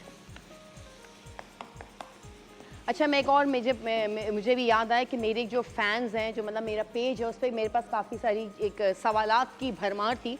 उनमें से एक मुझे भी याद आया, कुछ के तो मैंने पेज पे ही जवाब दे दिए थे। तो ये था कि उन्होंने कहा था कि हमारे जो चावल होते हैं वो दम पे बिल्कुल चिपक जाते हैं, चाहे वो पुलाव बना रहे हो, चाहे वो बिरयानी बना रहे हो, चाहे वो नॉर्मल स्टीम राइस होता है वो बना रहे हो, तो वो चिपक जाते हैं। शेफ़ हम बड़ा परेशान होते हैं, हमारे हस्बैंड को चाहिए खिला खिला चावल, हमारी सासों को चाहिए खिला खिला चावल। और खिला खिले चावल की एक अपनी बात होती है, अपना वो प्रेजेंटेशन करते हुए भी बहुत मज़ा आता है। खिले खिले चावल की बिल्कुल चिपके हुए चावल होते हैं, वो अच्छे नहीं लगते। अगर जिनके चावल चिपक जाते हैं, होता है वो लोग जैसे स्टीम करते हैं ना, हम दम पे रखते हैं। सबसे पहले तो आप लोग यही देखा करें कि आप लोग एक पहले तवा रखा करें, उसको अच्छी तरह से हॉट कर लिया करें, उसके बाद आपने चावल की पतीली उसमें रखनी है, और आपने जो ऊपर या तो आटे की लई लगा लें ताकि स्टीम बाहर ना निकले, या फिर फॉइल पेपर को रैप कर दें पूरे पतीले को ऊपर से, और फिर उसके ऊपर लिड रख दें उसका, तो आपका जो स्टीम होगा उसके अंदर बहुत अच्छी भाप आएगी। फिर भी अगर आप लोगों के चावल चलें, अभी आ गया हमारा छोटा सा ब्रेक, कहीं जाइएगा नहीं।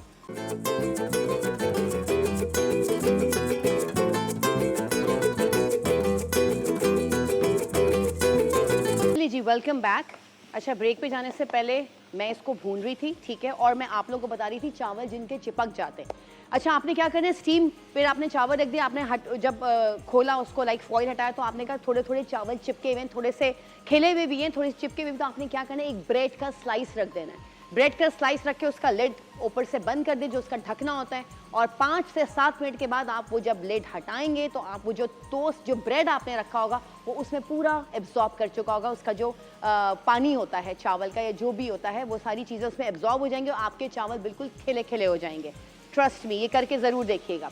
चलिए जी, हमारा कीमा ये भुन गया, ठीक है। अब इसमें हम ऐड करेंगे दही, ठीक है, इसमें दही जाएगा। 4 to 5 टेबलस्पून हमने इसमें दही ऐड किया, ठीक है। इसमें दही ऐड किया हमने, और फिर साथ साथ हम इसके ऐड करेंगे टोमेटोज़ का, जो मैंने 3-4 ब्लांच किए थे, वो हम ये 3 to 4 टेबलस्पून हमने इसमें ये टोमेटोज़ का पेस्ट हमने इसमें ऐड किया। ब्लेंडेड टोमेटोज़, ठीक है, टोमेटो पेस्ट अलग होता है, टोमेटो प्यूरे अलग होता है। चले जी, ये हम इसको अब भूनेंगे। देखिए, इसी के पानी में, दही के पानी में, टमाटर के पानी में ही ये सब गल जाएगा। ये वैसे ऑलरेडी गल चुका था, लेकिन एक कण नहीं रह गया था, तो कि वो टमाटर एंड दही के पानी में बिल्कुल पक जाएगा, और इसको हमें ढकने की ज़रूरत भी नहीं होगी। इसको हमने यूं ही भूनना है, ठीक है। फिर हम इसको, इसके अंदर बाकी हरी मिर्चें और थोड़ा सा गरम मसाला पाउडर, लेमन का रस हम इसके अंदर ऐड कर देंगे। चलें जी, ये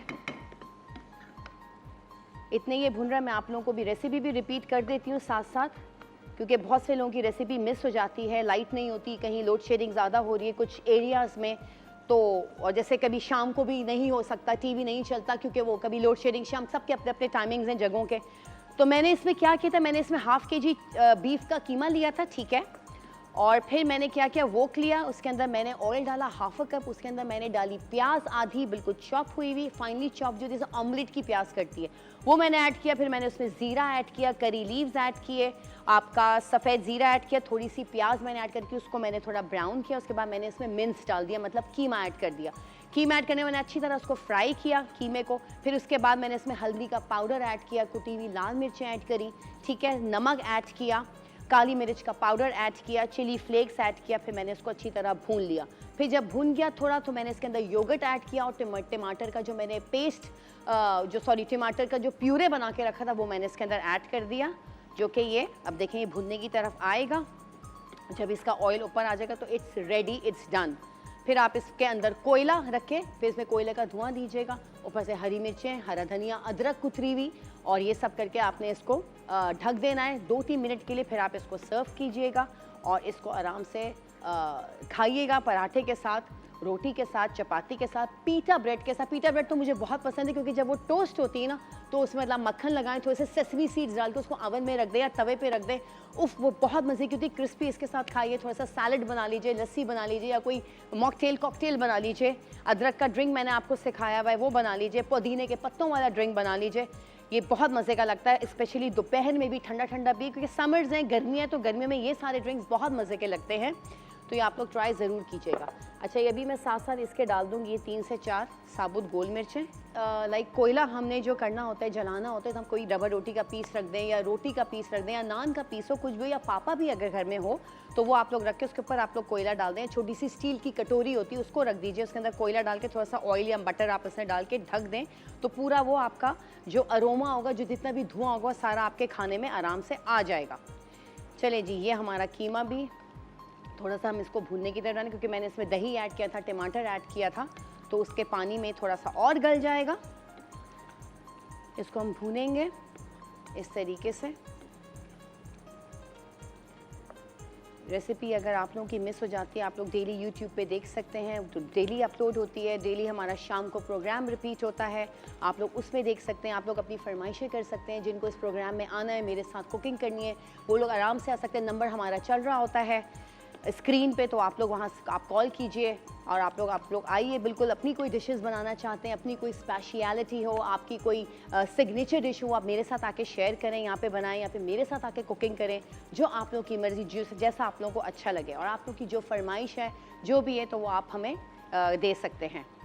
आप फरमाइशें कर सकते हैं, तो हम आपकी फरमाइशें पूरी करेंगे इंशाल्लाह एक एक करके।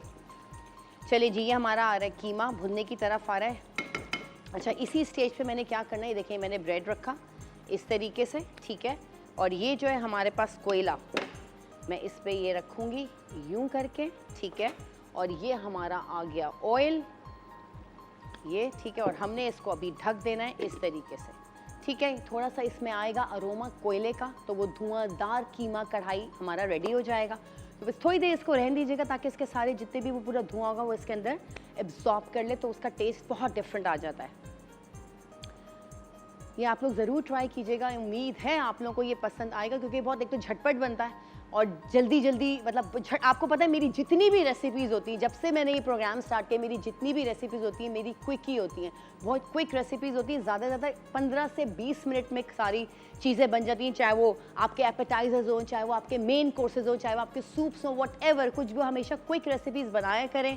और तो उससे कि जल्दी मज़े का भी बनता है। जितना आप लेट करेंगे, जितने लंबे खाने बनाएंगे, इसको भी हम लोग घंटा लगा देते हैं। कुछ लोग मैंने देखा है कीमे को बनाने में, कीमा आलू बनाना है तो आधा पौना घंटा 1 घंटा लग जाता है। नहीं, बिल्कुल भी नहीं। जितना आप कम वक्त में खाना बनाएंगे उतने आपके कम ये जो टाइम भी आपका वेस्ट नहीं होगा और आपका खाना भी मज़े का होगा। सारी इसकी जो जितनी भी न्यूट्रिशन होता है वो ख़त्म नहीं होगा, जितने भी हमारे वाइटामिन्स होते हैं वो इसी के अंदर रहेंगे, ट्रस्ट मी। चलें जी, ये हमारा धुआं इसमें आ गया है, ठीक है। अब हम इसको निकाल देते हैं, कोयले को यहाँ से हटा देते हैं, इधर रख देते हैं। और ये हमारी जो ब्रेड है इसको भी हम निकाल लेते हैं, ठीक है। ये हमने इधर रखा। ऑयल भी हमारा देखिए कीमे का आ गया है ऊपर इस तरीके से।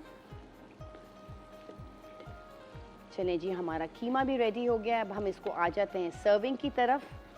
थोड़ा सा इसका पानी और हम इसको खुश करेंगे, ठीक है। थोड़ा इसका ऑयल ऊपर आएगा, then it might be add. कुछ लोगों को इस तरह भी पसंद है, थोड़ा सा रनी हो कीमा।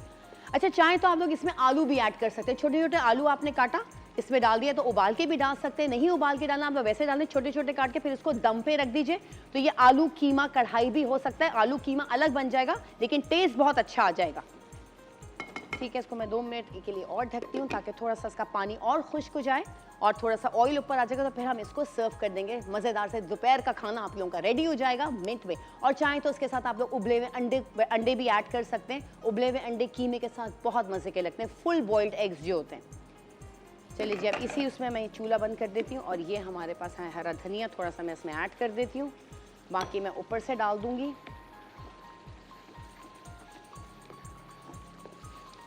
चलें जी, ये हम इसको जल्दी चलाते हैं। आहा, इतना अच्छा अरोमा आ रहा है ऑयल का, गार्लिक का, कोयले का, बहुत ज़बरदस्त आ रहा है। अच्छा, अगर आप लोगों ने 1 kg कीमा बनाना है तो 1 kg के हिसाब से आप लोग इंग्रेडिएंट्स को डबल कर दीजिए। जो 1 है वो 2 कर दें, जो 2 है वो 3 कर दीजिए, जो हाफ है तो उसको 1 कर दें, टीस्पून हो या टेबल स्पून हो उस हिसाब से। जैसे टमाटर का मैंने इसमें 4 टेबल स्पून ऐड किया तो आप लोग 8 टेबल स्पून इसमें ऐड कर सकते हैं। चलें जी, ये हो गया।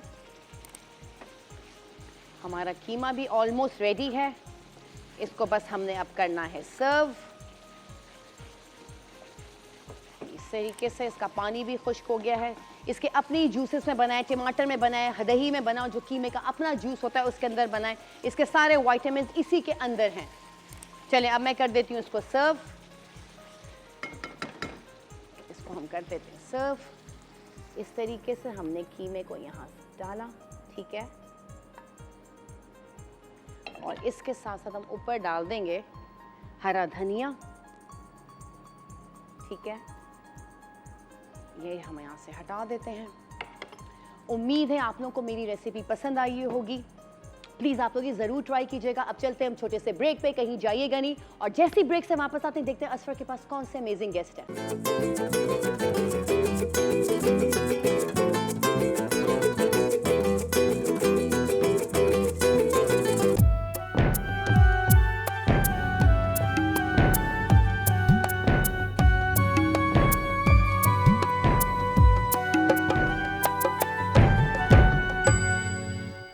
वेलकम बैक खवातीन और हज़रात, आप देख रहे हैं द मॉर्निंग स्टार। एक बार फिर आपको शो में वेलकम कहते हैं।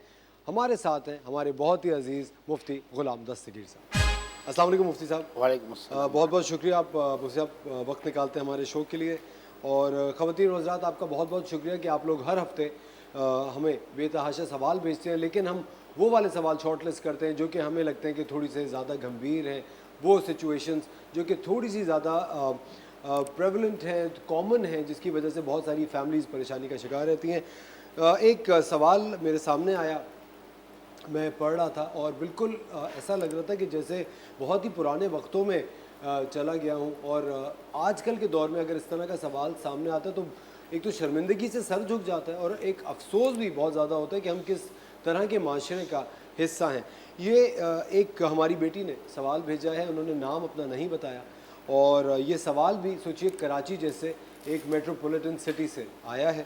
उन्होंने कहा है मुफ्ती साहब, नाम वो नहीं अपना उन्होंने लिखा है, मेरे शौहर लड़की पैदा होने की वजह से मुझसे बहुत खफा हैं। या अल्लाह। मेरी 3 बेटियां ऑलरेडी हैं, इस बार भी मैं उम्मीद से हूँ। मेरे शौहर ने धमकी दी है कि इस बार भी बेटी हुई तो मैं तलाक दे दूँगा। कोई वजीफ़ा बताइए कि मेरा घर बच जाए। एक तो मुफ्ती साहब आपके जवाब से पहले, एक तो हमारी बेटियां, हमारी बहनें सारी ज़िंदगियां इस खौफ में और इस तगो-दो में गुजार देती हैं कि घर बच जाए। वो घर अपना जिएंगी कब, उस घर में वो खुश कब होंगी, उस घर को निखारेंगे कब। ये किस तरह के बेटे होते हैं जो कि इन बच्चियों को खौफ में हर वक्त मुब्तला रखते हैं। मुझे ये तो पढ़ के मैं आपको बता रहा हूँ, बिल्कुल जैसे दिल बुझ सा गया है। बिस्मिल्लाहिर्रहमानिर्रहीम। बहुत वाकई मतलब बार आया दिल के ऊपर। देखिए, मैं इससे पहले जवाब अर्ज़ करूँ, वजीफ़ा बताऊँ, एक बात कहना चाहूँगा। घर वो होता है जो हमें संभालता है, घर वो होता है। अगर आपको घर संभालना पड़े ना तो वो घर नहीं है। कितनी खूबसूरत बात की है आपने, पहली बात, बिल्कुल सही बात। ठीक है, अल्लाह पाक सुकून अता फरमाए। और यकीनन ये बहुत सारे घरों के मसाइल हैं। बाज़ औक़ात जैसे पहले भी ये सवाल हुआ था, एक मरतबा लाइव कॉल में शायद किसी ने किया था, तो मैंने ये अर्ज़ किया था कि बाज़ औक़ात शौहर के दिल में नहीं भी होता ना तो दूसरे पैदा कर देते हैं ख्वाहिश। देखिए, औलाद की ख्वाहिश होना, बेटे की ख्वाहिश होना, बेटी की ख्वाहिश होना, कोई उसमें ऐब नहीं है। लेकिन किसी एक को मुरीद इल्ज़ाम ठहराना और उसको ये कहना कि तेरी वजह से बेटा नहीं हो रहा है या बेटी नहीं हो रही या औलाद नहीं हो रही, तो मैं ये कर दूंगा। ये तो देखें, याद रखिए कि अंबिया किराम अलैहिस्सलाम में ये सूरतें रही हैं कि बाज़ अंबिया अल्लाह ने उनको सिर्फ बेटे अता फरमाए। जैसे हज़रत इब्राहीम अलैहिस्सलाम सिर्फ बेटे हुए, बेटी नहीं हुई। बाज़ अंबिया जिनको अल्लाह ने सिर्फ बेटी अता फरमाई, बेटा नहीं हुआ, जैसे शुएब अलैहिस्सलाम।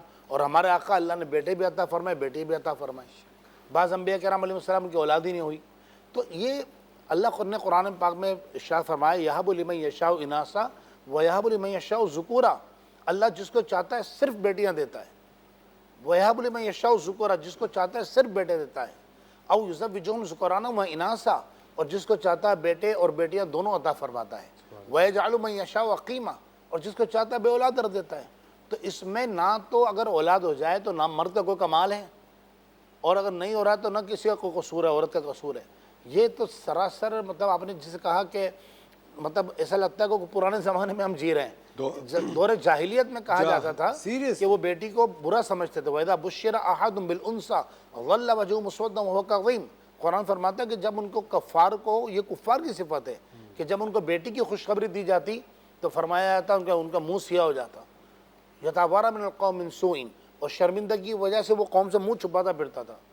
हमारे आका की सीरत तय्यबा देखिए, इसलिए तो हुजूर ने कुरान में फरमाया लक़द काना लकुम फ़ी रसूलिल्लाहि उस्वतुन हसना, कि रसूलुल्लाह की ज़िंदगी मुबारक तुम्हारे लिए बेहतरीन अमली किरदार है। बेशक आप देखें सैयदा ज़हरा रज़ी अल्लाह ताला अन्हा, यानी उलमा तो बना फरमाते हैं कि सैयदा फ़ातिमा का नाम भी न बेवज़ू न लिया जाए। बेशक। और क्या हुजूर ने शान अता फरमाई बेटी को, कायनात की बेटी को, कि सैयदा जब हुजूर की बारगाह में हाजिर होती, सरकार रिसालत माब जिनके लिए जन्नत को सजाया गया, कायनात बनाई गई, जो वजह तख्लीक़ कायनात है, हुजूर अलैहिस्सलातु वस्सलाम खड़े हो जाते थे और हाथ चूमकर सैयदा को अपनी जगह बिठाया करते थे।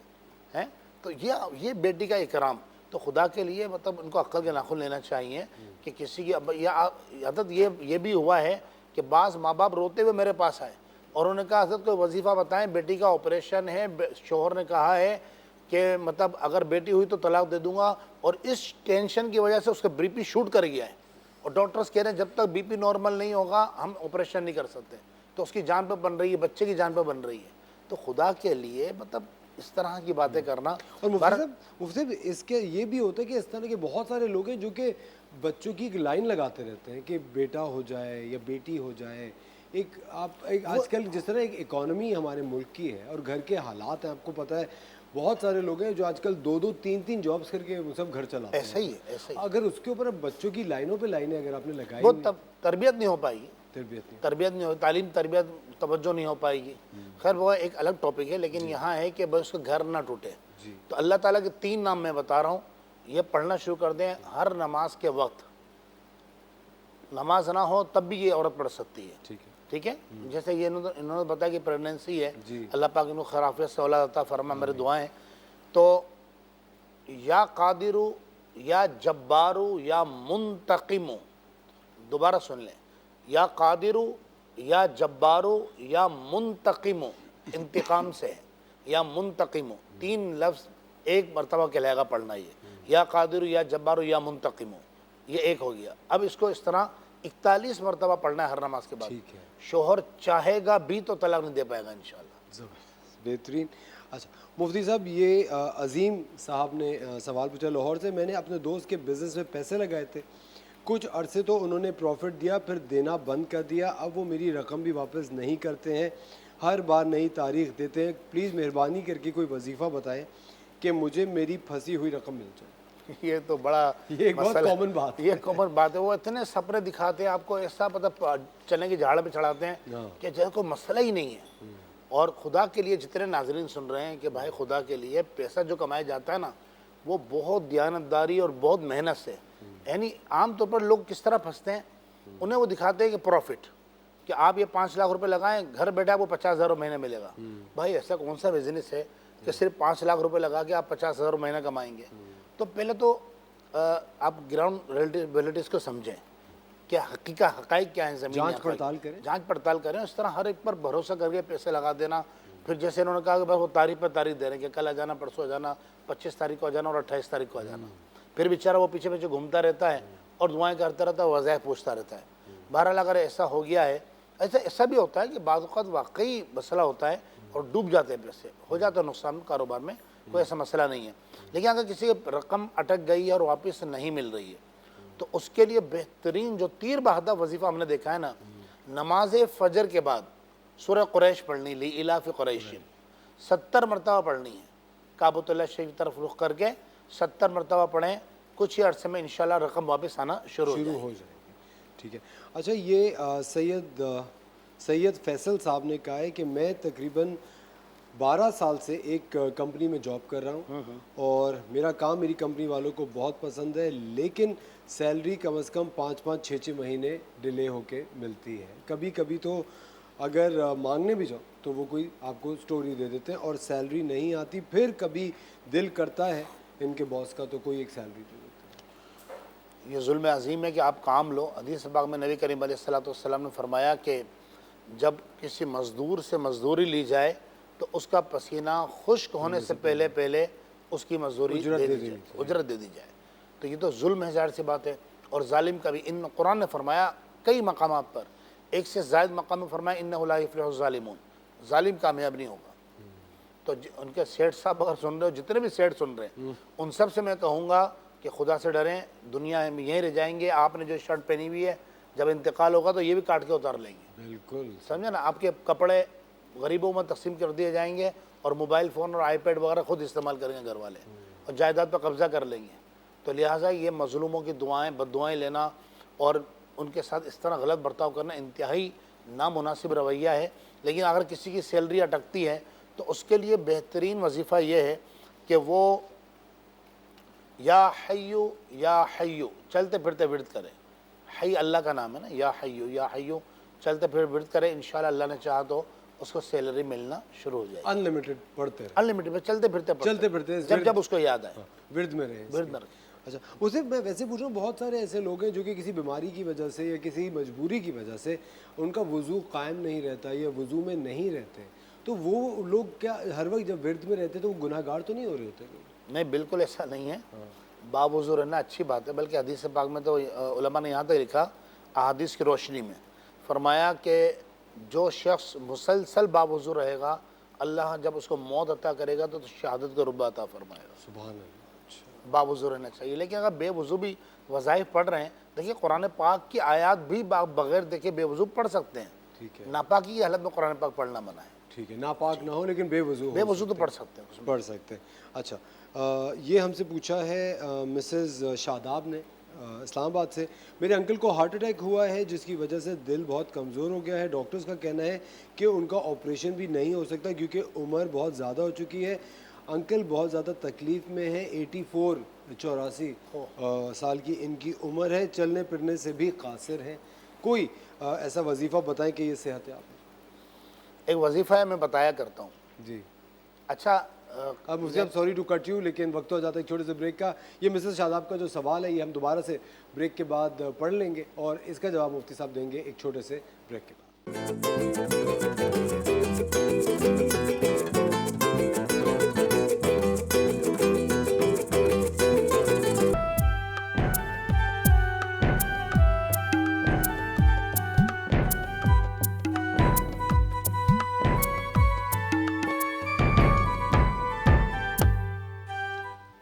वेलकम बैक ख़वातीन और हज़रात, आप देख रहे हैं द मॉर्निंग स्टार। हमारे बहुत ही अजीज़ मुफ्ती ग़ुलाम दस्तगीर साहब हमारे साथ मौजूद हैं और ये मिसेस शादाब का सवाल मैं ब्रेक से पहले पढ़ रहा था, इस्लामाबाद से उन्होंने भेजा है। मेरे अंकल को हार्ट अटैक हुआ है जिसकी वजह से दिल बहुत कमज़ोर हो गया है। डॉक्टर्स का कहना है कि उनका ऑपरेशन नहीं हो सकता क्योंकि उम्र बहुत ज़्यादा है। 84 साल की उम्र इनके अंकल की, चलने फिरने से भी कासिर हैं, बहुत तकलीफ़ में है। प्लीज़ कोई वजीफ़ा बताओ। अरबी का एक कायदा है, मैं जो वजीफ़ा बताने लगा हूँ ना, ये अरबी के कायदे के ख़िलाफ़ है। यानी कायदा क्या है कि या जो हरफ निदा ना, जैसे हम बोलते या अल्लाह या रसूल अल्लाह, ये या जो हरफ निदा है ये मुनादा मुज़ाफ़ को नसब देता है। जो अहले इल्म सुन रहे हैं वो मेरी बात समझेंगे, ठीक है। यानी जब भी मुज़ाफ़ पर दाखिल होगा तो उसको नसब दे देगा, ये ज़बर आ जाएगा उस पर, ठीक है। जैसे हम पढ़ते हैं या ज़ल जलाल वल इकराम, यही पढ़ा जाता ना, या लेकिन इस वजीफ़े में पढ़ना है या ज़ुल जलाल वल इकराम। फ़ायदा तभी करेगा, शरई तौर पर इसमें कोई कबाहत नहीं है, ठीक है, कोई माना भी नहीं है, माना भी चेंज नहीं होगा, कोई तब्दीली नहीं आएगी इसके अंदर। बस ये कि कानून कायदा जो अरबी का है उसके अतबार से गलती है, लेकिन इसको पढ़ेंगे या ज़ुल जलाल वल इकराम तो फ़ायदा करेगा। ये वजीफ़ा है और मैंने बेशुमार लोगों को दिया है, अपनी आंखों से देखा। बल्कि इस वक्त जो नाज़रीन सुन रहे हैं, अगर कोई दिल का मरीज़ है ये पढ़ना शुरू करे, हज़रत 1 महीने बाद नहीं, 1 हफ्ते बाद नहीं, अगले दिन उसका दिल सही हो जाएगा। अच्छा, माशाअल्लाह। दिल में सुराख हो जाए, दिल बढ़ जाए, दिल की धड़कन कम हो जाए, तेज़ हो जाए, ज़्यादा हो जाए, दिल कमज़ोर हो जाए। सवाल में कहा गया कि दिल बहुत कमज़ोर हो गया, 20 मरीज़ों को दिया, बल्कि मैं खुद एक को जानता हूँ, उनके बच्चे के दिल में 2 सुराख थे। कराची का एक निजी हॉस्पिटल है, बहुत महंगा तरीन हॉस्पिटल है, उन्होंने भी जवाब दे दिया था, कहा ये बच्चा नहीं बचेगा, इसको बाहर ले जाओ पाकिस्तान से, हमारे बस से बाहर है। तो मैंने उनकी वालिदा को कहा कि आप ये 113 मरतबा उसको पढ़ना होता है, ये पढ़ें, बच्चे पर दम करें। हज़रत आज वो बच्चा मेरे पास आता है माशाल्लाह 4 साल का हो गया है। माशाल्लाह, ये 4 साल पुरानी बात बता रहा हूँ। कोई इलाज नहीं करवाया उन्होंने, कोई दवाई नहीं, क्योंकि डॉक्टर जवाब दे चुके थे। तो जितने दिल के अमराज में मुब्तला हैं, कैसा ही मर्ज हो, या जुल जलाली वल इकराम 113 मरतबा मैंने पढ़ के देखा है। मुझे 2 मिनट 18 सेकंड लगे थे पढ़ने में, बस। हर नमाज के बाद पढ़ लें, और अगर जल्दी सही होना है, आप चाहते हैं कि बस 41 दिन पढ़ना है, 42वें दिन आपका हजरत फजर की नमाज के बाद पढ़ें, लाजमी फजर की नमाज अदा करके पढ़ें। फजर की नमाज के फ़र्ज़ों के फ़ौरन बाद या जुल जलाली वल इकराम 113 मरतबा पढ़ें। पानी भी दम करके पी लें, रोज़ा है तो अपने ऊपर दम कर लें। इंशाअल्लाह अगले दिन से सीढ़ियाँ नहीं चढ़ पाते होंगे, सीढ़ियाँ चढ़ना शुरू कर देंगे इंशाअल्लाह। इंशाअल्लाह, सुभान अल्लाह, बेहतरीन। अच्छा मुफ्ती साहब, ये सवाल पूछा है अंबर साहिबा ने लाहौर से, मेरे सर में शदीद दर्द रहता है, टेस्ट भी करवाए हैं, सब क्लियर है, कुछ समझ में नहीं आ रहा, उम्र इनकी 32 साल। सर में दर्द रहता है तो इसके लिए बेहतरीन तो वजीफ़ा यही है, सर में दर्द रहता है, और उन्होंने जैसे सवाल में जिक्र किया टेस्ट वगैरह सब क्लियर सब क्लियर है, सर यंग भी है, हाँ माशाल्लाह। तो सर का दर्द भी ख़त्म नहीं हो रहा है, तो उसका बेहतरीन तरीका ये है कि पेशानी पर हाथ रखें और 21 मरतबा पढ़ना है, ला हौला वला कुव्वता इल्ला बिल्लाह, बिल्लाह तक पढ़ना है, ठीक है। अलील अज़ीम पूरा नहीं पढ़ना है, ला हौला वला कुव्वता इल्ला बिल्लाह। बेहतर ये कि आंख बंद कर लें और हर नमाज के बाद 21 मरतबा पढ़ें। इंशाल्लाह धीरे धीरे धीरे धीरे हफ्ता 2 हफ्ता गुजरेगा, जड़ से दर्द ख़त्म हो जाएगा इंशाल्लाह। जड़ से दर्द खत्म हो गया, ज़बरदस्त। ये आरफीन साहिबा ने पूछा है, आरफीन साहिबा या साहब, आरफीन दोनों का नाम, उन्होंने लिखा हुआ आरफीन लिखा हुआ। अच्छा, उन्होंने पूछा है आरफीन ने कि मुझे खारिश का मसला है, काफ़ी अरसे से इलाज करवा रहा हूँ, आरफीन साहब हैं, पर अफाका नहीं हो रहा, बहुत सी दवाइयाँ क्रीम्स इस्तेमाल की हैं पर कोई फ़र्क नहीं पड़ा, कोई वजीफ़ा बता दें। इसका वजीफ़ा नहीं, बस तरीका बताता हूँ। मुजर्रब तरीन अमल है जी, 2 या 3 मरतबा ये अमल करेंगे इंशाल्लाह। कैसी खारिश हो, खूनी हो, बादी हो, हत्ता के जिस्म पर खारिश की वजह से निशानात जो पड़ जाते हैं ना, वो भी पड़ गए ना तो ख़त्म हो जाएंगे। खारिश तो ख़त्म होगी इंशाल्लाह पहली मरतबा में। उसका तरीका क्या है कि आप एक इंक वाला जो पेन होता है ना, जब स्याही भरते हैं बच्चे, जी जी, ऐसा एक पेन ले लें और सादा कागज़ ले लें, लाइनें ना हो उसके ऊपर, जैसे फ़ोटो स्टेट वाले इस्तेमाल करते कागज़। उसके ऊपर आपने 14 हरूफ लिखने हैं। ये हरूफ चाहे तो आप रिकॉर्ड कर लें, अपने पास रख लें। ये हरूफ आपने लिखने हैं अलग अलग करके, ठीक है। अलिफ लाम रा, अलिफ लाम रा, काफ हा या ऐन सौद, ता सीन हा मीम काफ नून। ये रिकॉर्डेड भी आता है प्रोग्राम बाद में ना, यूट्यूब पे होता है, बिल्कुल, तो वहाँ से भी आप देख सकते हैं। तो अलिफ लाम रा, काफ हा या ऐन सौद, ता सीन हा मीम काफ नून, ठीक है। ये 14 हरूफ अलग अलग करके लिखने हैं, अलिफ अलग, लाम अलग, रा अलग, काफ अलग, हाफ।